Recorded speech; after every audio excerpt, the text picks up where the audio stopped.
नमस्कार, आप देख रहे हैं गणादेश बिहार और मैं आपके साथ सरोज सिंह। भूमिहारों को लेकर जो राजनीति बिहार में हो रही है उसमें एक और कदम रखा सुशील मोदी ने। लगातार ट्वीट किया उन्होंने, 4-5 उनके ट्वीट आए हैं जो ये बतलाता है कि भूमिहारों को लेकर भाजपा ने क्या किया। केंद्र में मंत्री बनाया, उनको चुनाव लड़वाया। 2020 का उन्होंने उदाहरण दिया कि जो चुनाव हुआ है 2020 का, उसमें भूमिहारों को और ब्राह्मणों को काफी तवज्जो दी गई। 15 टिकट दिए गए भूमिहारों को और 11 टिकट दिया गया ब्राह्मणों को। तो कोई ये नहीं मान के चले कि भूमिहारों की उपेक्षा हुई है बीजेपी में और ब्राह्मणों की उपेक्षा हुई है बीजेपी में। और तरह की बातें, केंद्र में मंत्री बनाने की बात भी उन्होंने की कि भाजपा ने ही सबसे पहले केंद्र में मंत्री बनाया भूमिहारों को और ब्राह्मणों को। तो इसका जवाब दिया, पलटवार किया जो कांग्रेस के बड़े नेता हैं अनिल शर्मा ने। उन्होंने कहा कि गलत बयानी कर रहे हैं सुशील मोदी। क्या वो एलपी शाही को नहीं जानते हैं, कृष्णा शाही को नहीं जानते हैं, सामंजन मिश्रा को नहीं जानते हैं कि वो मंत्री कब बने थे? तो गलत बातें नहीं बोलनी चाहिए सुशील मोदी को। रोहिणी आचार्य, लालू जी की पुत्री, उन्होंने भी कहा कि देखिए, जब तक इनको मंत्री का पद नहीं मिलेगा तब तक ये कुछ न कुछ बकबकाते रहेंगे, बोलते रहेंगे।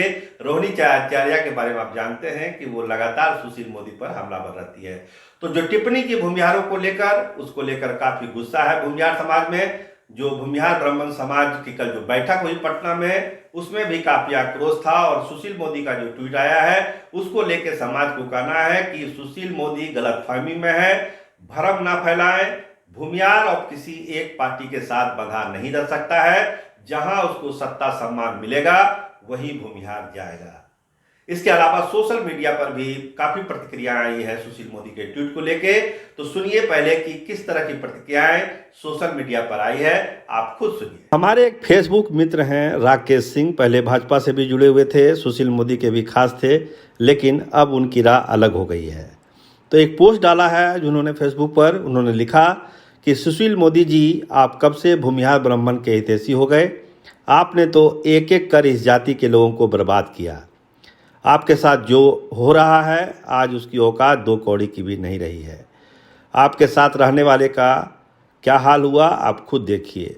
मुजफ्फरपुर, धाराशाही, मगध प्रमंडल, गया, जहानाबाद, नवादा, मटिया मेट, औरंगाबाद गर्द में, दरभंगा को पगड़ी, पटना प्रमंडल पाताल, सिवान गोपालगंज, कितने ज़िले आपको हम गिनवाएं। आपने एक एक कर कर अपने लोगों को जलील करवाया। कोई एक भी पार्टी में अस्थायी रूप से आप रखना नहीं चाहते। आपने भाजपा का बहुत बुरा हाल किया। आप जिस समाज के हैं उस समाज के लोग खुद आपके साथ नहीं रहे। सीतामढ़ी जिला के लोग दूसरी पार्टी में शरण ले लिए। चंपारण जिले के लोग को पार्टी से निष्कासित कर दिया गया, अब वो भी हाशिए पर हैं।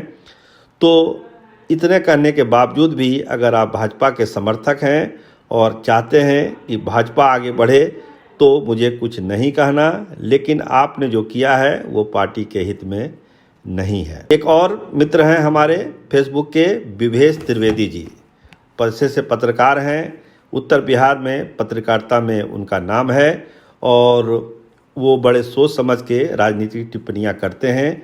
तो उन्होंने भी जो ट्वीट आया है सुशील मोदी का, उसको लेकर ढेर सारी बातें उन्होंने भी कही।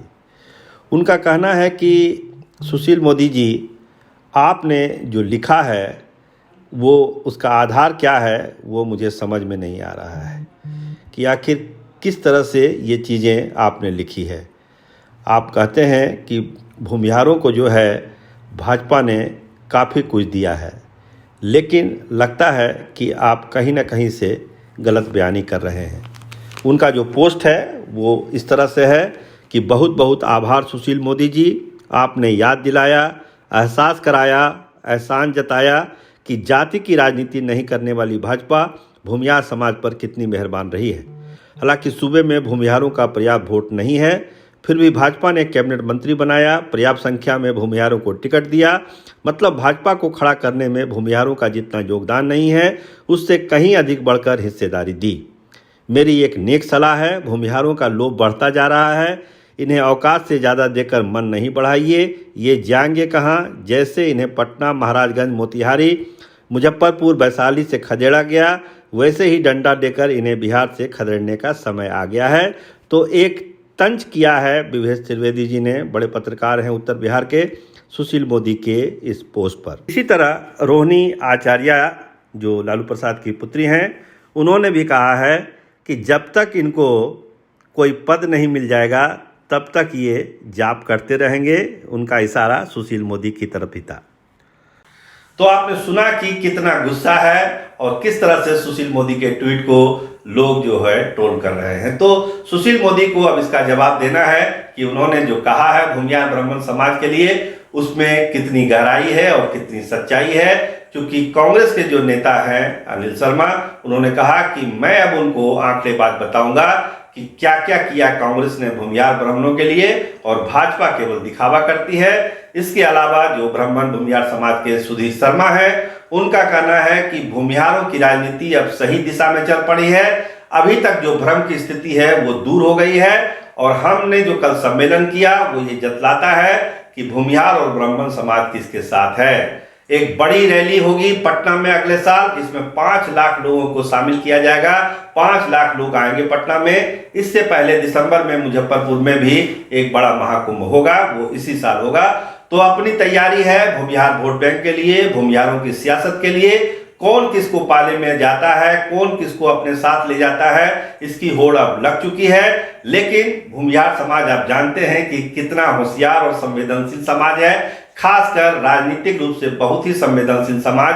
वो अपना हित अहित अच्छी तरीके से जानता है, तो खुद फैसला लेगा ये समाज कि उसको क्या करना है सियासत में। लेकिन जो नेता लोग हैं अपना प्रयास रख रहे हैं कि ज्यादा से ज्यादा हिस्सेदारी उनके खेमे में आ जाए। लेकिन सुशील मोदी के ट्वीट को लेकर भूमिहार समाज में काफी गुस्सा है। कैमरामैन रामनंदन के साथ मैं सरोज सिंह, धन्यवाद, नमस्कार।